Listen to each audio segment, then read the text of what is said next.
பரபரப்பில் அறிவாலயம். பாஜக செய்த துரோகம். பாஜகவின் முக்கிய தலைவர்களாக இருக்கும் அண்ணாமலையும் வானதி ஸ்ரீனிவாசனும் திடீரென ஸ்டாலினை சந்தித்ததால் பெரும் பரபரப்பு. சுக்குநூறாக உடைந்த தமிழக பாஜக. அதிமுக கூட்டணியில் விழுந்த விரிசல். அடுத்தடுத்து திமுகவை நோக்கி நகரும் அதிமுகவின் கூட்டணி தலைவர்கள். அதாவது தமிழ்நாடு அரசியலில் கடந்த 3 மணி நேரத்தில் ஏகப்பட்ட மோதல்கள், வாதங்கள், ஃபோன் கால்கள், பேட்டிகள், கண்டனங்கள் வெளியாகியுள்ளன. இதை பற்றி முதலில் பார்த்துவிட்டு அதற்கு பிறகு அண்ணாமலை மற்றும் வானதி ஸ்ரீனிவாசன் ஸ்டாலினை சந்தித்த தகவல்களை பற்றி பார்ப்போம். தமிழ்நாடு அரசியலை திரும்பி பார்க்கும் வகையில் அடுத்தடுத்து இப்போது சம்பவங்கள் நடந்துள்ளன. அந்த சம்பவங்களை வரிசையாக இங்கே பார்க்கலாம். தமிழ்நாடு காங்கிரஸ் தலைவர் செல்வ பெருந்தொகை இப்போது டெல்லியில் ராகுல் காந்தியை சந்திக்க அவசரமாக பயணத்தை மேற்கொண்டுள்ளார். விருதுநகர் எம்பி மாணிக்கம் தாகூர் மீதான புகார் குறித்து ஆலோசனை நடத்தவே காங்கிரஸ் தலைமை என்னை பெங்களூர் அழைத்துள்ளது என தமிழ்நாடு காங்கிரஸ் கமிட்டி தலைவர் செல்வம் பெருந்தொகை தெரிவித்திருக்கிறார். மாணிக்கம் தாகூர் மீது காங்கிரஸ் எம்எல்ஏக்கள் கொடுத்த புகார் கடிதத்துடன் செல்வதாகவும் செல்வ பெருந்தொகை தெரிவித்துள்ளார். இதனால் மாணிக்கம் தாகூர் மீது நடவடிக்கை எடுக்கப்படுமா என்ற கேள்விகளும் எழுந்துள்ளது. அதற்கு முன் செய்தியாளர்களை சந்தித்த இவர், அகில இந்திய காங்கிரஸ் தலைவர்களை விட மாணிக்கம் தாகூர் பெரிய ஆளா? அறைக்குள் பேச வேண்டியதை பொதுவெளியில் பேசினால் எப்படி அனுமதிக்க முடியும் என்றும், மாணிக்கம் தாகூர் மீதான புகார் குறித்து ஆலோசிக்கவே பெங்களூர் செல்கிறேன் என்றும் செல்வ பெருந்தொகை கூறியிருக்கிறார். கூட்டணி குறித்து பொதுவெளியில் பேசக்கூடாது என காங்கிரஸ் தலைமை கூறியிருக்கிறது. அகில இந்திய தலைவர்களை விட மாணிக்கம் தாகூர் பெரிய ஆளா என்ன என்று செல்வ பெருந்தொகை கடுமையாக எச்சரித்திருக்கிறார். மதுரை காங்கிரஸ் கூட்டத்தில் நிறைவேற்றப்பட்ட தீர்மானங்கள் குறித்து எனக்கு தெரியாது என்றும், இத்தனை காலம் பேசாமல் தேர்தல் நேரத்தில் சர்ச்சை கருத்தை பேசுவது ஏன் என்றும், கூட்டணி பற்றி யாரும் பொதுவெளியில் பேசக்கூடாது என மாணிக்கம் தாகூருக்கு செல்வம் பெருந்தொகை கண்டனத்தை தெரிவித்திருக்கிறார். அது மட்டுமில்லாமல் சமீபத்தில் செய்தியாளர்களிடம் பேசிய நயினார் நாகேந்திரன், பாவம் விஜய் அனுபவமே இல்லாதவர், முதலில் வீட்டிலிருந்து வெளியே வர வேண்டும், திரிசாவிடமிருந்து வெளியே வர வேண்டும், வெளியில் வந்தால்தான் எல்லாமே நடத்த முடியும், குடும்பங்களுடன் நல்லுறவை வைக்க வேண்டும் என்று நயினார் நாகேந்திரனின் இந்த கருத்தால் தவைகவினர் மத்தியில் கொந்தளிப்பு ஏற்பட்டது. நயினார் நாகேந்திரனுக்கு பல்வேறு தரப்பினரும் கண்டனத்தை தெரிவித்து வந்தனர். இந்த நிலையில் இன்று செய்தியாளர்களை சந்தித்த நயினார் நாகேந்திரனிடம் பாமக நிறுவனர் ராமதாஸ், நயினார் நாகேந்திரன் வருத்தம் தெரிவிக்க வேண்டும் என கூறியுள்ளாரே என நிருபர்கள் கேள்வி எழுப்பிய போது அதற்கு பதிலளித்த நயினார் நாகேந்திரன், என்னை பொறுத்தவரையில் தனிப்பட்ட முறையில் யார் மனதையும் புண்படுத்தும் நோக்கம் எனக்கு இல்லை என்று கூறியிருந்தார். இதற்கு தனிப்பட்ட வாழ்க்கையை பொதுவெளியில் விவாதிப்பது சரியல்ல. நடிகை திரிசா தரப்பு வழக்கறிஞர் இப்போது அறிக்கையும் வெளியிட்டிருக்கிறார். தவேக தலைவர் விஜயுடன் நடிகை திரிசாவை தொடர்புபடுத்தி பாஜக தலைவர் நயினார் நாகேந்திரனின் சர்ச்சை பேச்சுக்கு நடிகை திரிசாவும் கண்டனம் தெரிவித்துள்ளதாகவும் திரிசாவின் வழக்கறிஞர் தெரிவித்திருக்கிறார். மேலும் பாஜக தலைவர் அண்ணாமலை திமுக ஃபைல்ஸ் என்ற பெயரில் திமுக அமைச்சர்கள், எம்பிக்கள் பலரின் சொத்து விவரங்களை கடந்த 2023ஆம் ஆண்டு ஏப்ரல் 14ஆம் தேதி செய்தியாளர்களை சந்தித்து வெளியிட்டார். அதில் திமுக பொருளாளரும் எம்பியுமான டிஆர் பாலு, அவரது மகனும் அமைச்சருமான டிஆர்பி ராஜா மற்றும் அவரின் குடும்பத்தாருக்கு 21 நிறுவனங்கள் சொந்தமாக உள்ளதாக தெரிவித்திருந்தார் அண்ணாமலை. இதற்கு எதிராக டிஆர் பாலு தொடர்ந்த அவதூறு வழக்கு இன்று விசாரிக்கப்பட்டது. இதில் மத்திய அமைச்சராக இருந்தபோது 10 அல்ல 2 கப்பல்கள் தான் வாங்கினேன் என அண்ணாமலை மீது தொடர்ந்த அவதூறு வழக்கில் டிஆர் பாலு வாதம் வைத்தார். சென்னை சைதாப்பேட்டை நீதிமன்றத்தில் திமுக எம்பி டிஆர் பாலு இன்று குறுக்கு விசாரணைக்கு ஆஜராகி தனது தரப்பு கருத்துக்களை முன்வைத்துள்ளார்.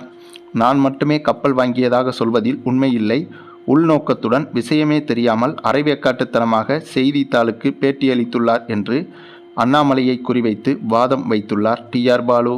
அது மட்டுமில்லாமல் இதுபோக தமிழக காங்கிரஸ் கமிட்டியின் செயற்குழு உறுப்பினர் ஒருவரிடமிருந்து கசிந்த மின்னஞ்சல் பெரும் பரபரப்பை ஏற்படுத்தியுள்ளது. தமிழக காங்கிரஸ் நிர்வாகிகள் சிலரின் உணர்வுகளை பிரதிபலிக்கும் வகையில் டெல்லி மேலிடத்திற்கு இன்று அனுப்பப்பட்டுள்ள இமெயில் கடிதத்தில் வெறும் இடப்பங்கீடு மட்டும் போதாது என்றும் அதிகார பங்கீடு வேண்டும் எனவும் அதிரடி கோரிக்கைகள் முன்வைக்கப்பட்டுள்ளன. ராகுல் காந்தியின் சமூக நீதி மற்றும் நிறுவன ஒருமைப்பாடு என்ற சித்தாந்தத்தை தமிழகத்தில் வலுப்படுத்த காங்கிரஸ் கட்சி வெறும் ஜூனியர் பார்ட்னராக மட்டும் நீடிக்கக்கூடாது என்பதே இந்த கடிதத்தின் சாராம்சமாகும். தமிழக காங்கிரஸ் மேலிடத்திற்கு பரிந்துரைக்கப்பட்ட முக்கிய அம்சங்கள் இவைகள்தான். முதலாவது, ஆட்சியில் உறுதி செய்யப்பட்ட பிறகு பங்கு உறுதியாக வேண்டும். சட்டமன்ற தேர்தலுக்கு பிறகு அமையும் அரசாங்கத்தில் காங்கிரசிற்கு அதிக பங்கு இருக்க வேண்டும். இது வெறும் வாய்மொழி வாக்குறுதியாக இல்லாமல் முறைப்படியான ஒப்பந்தமாக இருக்க வேண்டும் என்றும் கூறப்பட்டிருக்கிறது.